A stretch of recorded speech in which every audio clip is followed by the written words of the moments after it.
नमस्कार दोस्तों, एक बार फिर से आप सभी का आपके अपने YouTube चैनल में बहुत बहुत स्वागत है। तो आज के इस वीडियो में हम आपको बताएंगे पापांकुशा एकादशी की व्रत कथा तथा महत्व के बारे में।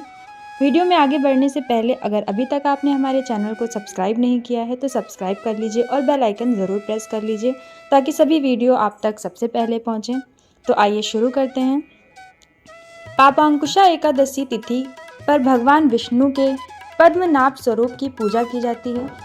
इस व्रत के करने से अपने साथ साथ अपने परिजनों को भी लाभ मिलता है। इस व्रत से न सिर्फ मन शुद्ध होता है बल्कि अश्वमेघ और सूर्य यज्ञ के बराबर पुण्य की प्राप्ति होती है। अश्विन मास के शुक्ल पक्ष की एकादशी तिथि को पापांकुशा एकादशी के नाम का व्रत किया जाता है। एकादशी के जिस व्रत से पापों को अंकुश लग जाए तो उस व्रत को पापांकुशा एकादशी कहा जाता है। वनवास से लौटने के बाद भगवान राम और उनके भाई भरत का मिलाप भी इसी एकादशी तिथि को हुआ था। इस वजह से इस तिथि का महत्व और भी बढ़ जाता है। इस एकादशी में भगवान विष्णु के पद्मनाभ का पूजन और अर्चना की जाती है, जिससे अक्षय पुण्य की प्राप्ति होती है और सुख समृद्धि में वृद्धि होती है। आइए जानते हैं पापांकुशा एकादशी का महत्व क्या है। पापांकुशा एकादशी का व्रत करने से जब तप के समान फल की प्राप्ति होती है और 3 पीढ़ियों को पापों से मुक्ति मिल जाती है। मान्यता है कि इस एकादशी का व्रत करने से चंद्रमा के अशुभ प्रभाव से भी मुक्ति मिलती है और सौभाग्य की प्राप्ति होती है। इस दिन व्रत करने वाले व्यक्ति को यमलोक में किसी भी प्रकार की यातनाएं नहीं सहनी पड़ती हैं। भगवान कृष्ण ने युधिष्ठिर को इस एकादशी का महत्व बताते हुए कहा है कि यह एकादशी पाप का निरोध करती है, अर्थात पाप कर्मों से रक्षा करती है। तो आइए अब हम आपको बताते हैं पापांकुशा एकादशी की व्रत कथा। अर्जुन कहने लगे कि हे जगदीश्वर, मैंने अश्विन कृष्ण एकादशी अर्थात इंदिरा एकादशी का सविस्तार वर्णन सुना।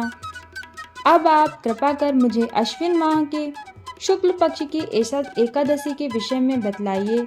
इस एकादशी का क्या नाम है तथा इसके व्रत का विधान क्या है? इसका व्रत करने से किस फल की प्राप्ति होती है?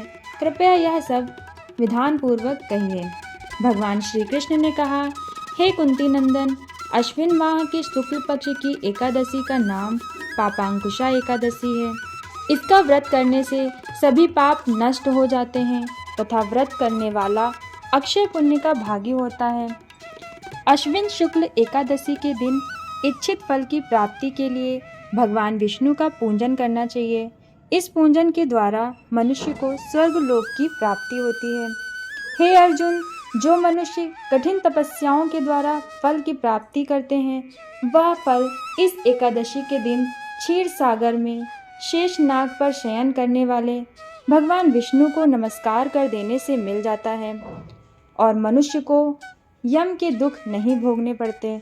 मनुष्य को पापों से बचने का दृढ़ संकल्प करना चाहिए।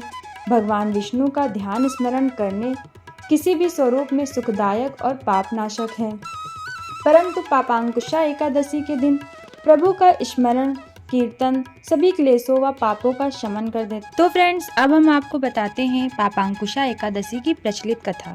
प्राचीन समय में विंध्य पर्वत पर क्रोधन नामक एक बहेलिया रहता था।